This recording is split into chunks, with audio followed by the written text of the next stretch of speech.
My favorite day of the week is Social Speedway Tuesday. We'll get you caught up on everything that you missed. Plus, what is it like to have Dale Earnhardt Jr. call you in the middle of a press conference? Well, we'll ask a guy who knows about it. Coming up on NASCAR Daily. NASCAR Daily with Shannon Spake. Hey, good morning, everybody. It is Tuesday, September 17th. This is NASCAR Daily. I am Shannon Spake. Tuesdays are quickly becoming my favorite day of the week because it's Social Speedway Day, which means we get to dig into all the cool stuff that's being posted on social media, and we get to share that with you guys. So we'll get you caught up on that. Plus, Connor Zilisch. Oh my goodness. I loved the post-race interview. I loved how he got it done in Watkins Glen, winning in his very first Xfinity Series race. And today the 18-year-old is going to join us. We're going to, get to know him a little bit, find out what it's like to have Dale Jr. call you in the middle of a press conference. So we'll get to that. But first, let's give a little shout out to our buddy Alvin Kamara, NASCAR's growth and engagement advisor. He was on NASCAR Daily 1 week ago, and he went off in Big D. Sorry, Dallas Cowboy fans. I apologize for reminding you how things went. But Alvin ran all over the Cowboys, 4 touchdowns, 115 yards on the ground, and another 65 receiving. This was awesome, right? NASCAR tweeted out, congratulations to Alvin Kamara. And I'm not saying that NASCAR Daily is the good luck charm, but Alvin, anytime you want to come on and chat racing, we'll have you. Welcome, come on. Just call up producer Austin and we'll get you set up. Of course, Alvin had the watch party after the Carolina Panthers. He's got his own line of merchandise that he sells, and so it's very, very cool. Congratulations to Alvin Kamara. Speaking of something that's really cool, take a look at this picture that Marcus Smith posted, or actually his wife Cassie posted. This is Marcus with Flavor Flav. All right, I'm a 90s kid, right? Public Enemy, Chuck D, all that stuff. I love this picture. I think this is awesome, Flavor Flav. And I want to show you, if you don't think that Flavor Flav is a racing fan, I was able to find this picture. This is my dad on the right-hand side and his co-pilot. My dad used to be an airline pilot for Southwest Airlines. And this is back in 2009. He sent me this picture. Yes, that is Flavor Flav, because you could tell by the clock, right? And then, of course, he's wearing a Kellogg's jacket. Terry Luani, I'm sure. I can't really see that close. But this is cool. He was on my dad's airline flight. My dad took a picture with him. He sent me the picture. He's like, hey, do you know who this is? Of course I know who this is. It's Flavor Flav. So that was really, really cool. Okay, something else that was really, really cool this weekend was Connor Zilisch getting the big win in Watkins Glen, his very first Xfinity Series start. Of course, he's been taking the ARCA Series by storm. He has 5 wins in that series right now. He's getting a lot of attention from a lot of people out there. Take a look at this tweet that came out after the big win from Connor Zilisch. First from Scott McLaughlin, of course, the IndyCar racer. He had this to say: those last few laps of Xfinity was wild. Congrats, Connor Zilisch. And then, of course, our 2021 champion, Kyle Larson, tweeting out, congrats, Connor Zilisch, pretty unreal talent. Maybe I need to tuck my pants into my racing shoes.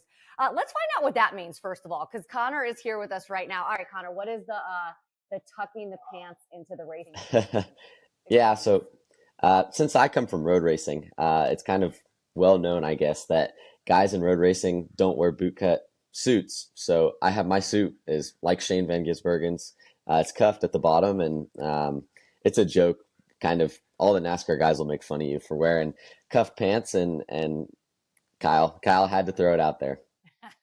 I love that. Congratulations on the win, though, and congratulations on literally having the biggest flex of the weekend. Dale Jr. calling you in the media center during your interview. What did you at least for a half a second think about not answering the phone? There was a split second where I was like, should I answer it? Like, is it rude to pick up the phone right now? But then I was like, nah, I'll pick it up anyway. It was super cool. Dale's he's been such a cool guy to be able to kind of get close with. And I was in the sim with him yesterday. He was preparing for Bristol, and he was in there and just kind of talking me through Bristol, trying to help me out with whatever he could. And it was cool. There was one point where he was like, yeah, my dad used to sit on top of the hauler, and he'd tell me, you got to lift here, and just kind of hearing his stories, and he's got so much to share and so much knowledge from his time spent racing back in his day. Yeah, Dale Earnhardt, pretty darn good at Bristol over his career. What has this week been like for you? Because listen, I know that you've been winning in ARCA, 5 wins in that series. But when you do it in the Xfinity Series, it's definitely going to take you to a different level. So what has it been like? Yeah, it's been really cool. Beyond my expectations, and just winning that race was so special to me. I had this one circled on the calendar for a long time, and I really just wanted to show up to this one prepared and be ready to go when the time came. And yeah, it's been really cool this week. Just so many texts and so many people reaching out, and yeah, it's been a special past 3 or 4 days for me. And these days are ones that I won't remember or won't forget for sure. Yeah, try not to. Yeah, I was going to ask you about that because when you look at your resume, it's outstanding, right? I just mentioned the 5 ARCA wins that you have. Now one in your very first Xfinity Series start. You've won the 24 Hours of Daytona, Sebring. I mean, listen, late model sprint cars, go-karts, stock cars, anything that you get in, you're able to win in it. You just mentioned kind of like enjoying this. Have you been able to digest or sort of like comprehend what you've been able to accomplish so quickly?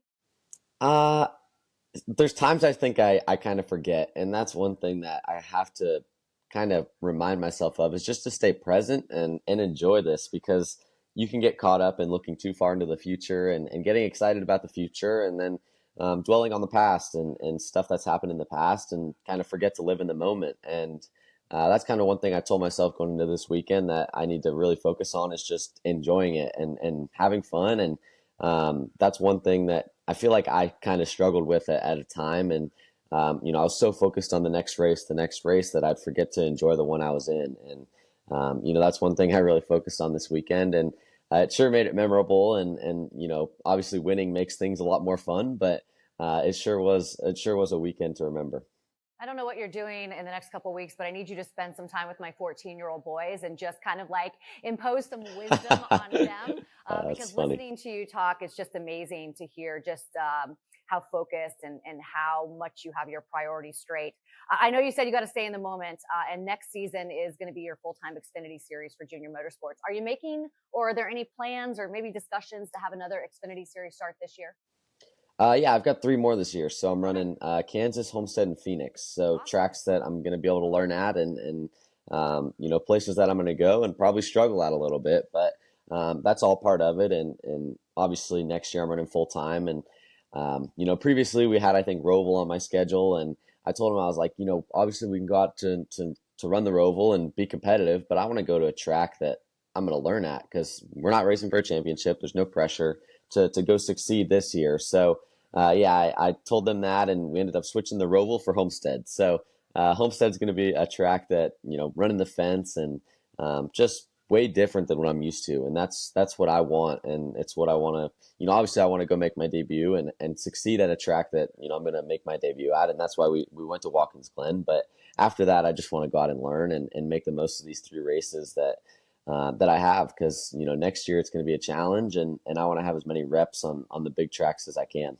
Well, again, congratulations. Good luck in Bristol this weekend in that ARCA series. Can't wait to see you back in the Xfinity Series car. And listen, I'm a huge fan. I loved your Victory Lane interview. More emotion. It's enjoy those moments, my friend, because you never know how many times you're going to get it in your career. But congratulations.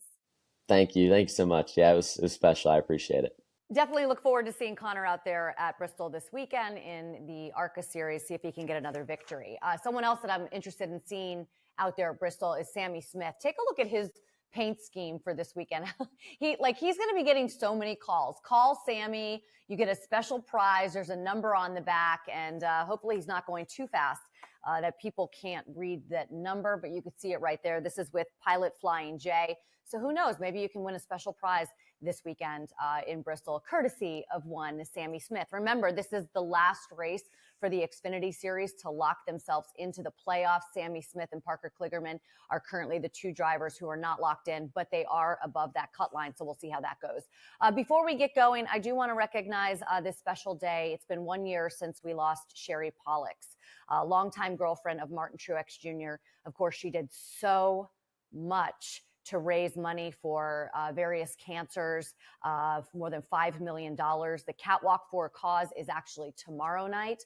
So drivers and their wives and their girlfriends will be walking the catwalk with so many children who are battling various types of cancers. So we're definitely remembering Sherry on this day. It's been 1 year.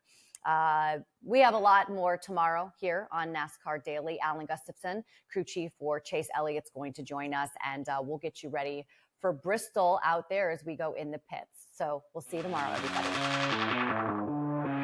NASCAR Daily with Shannon Spake.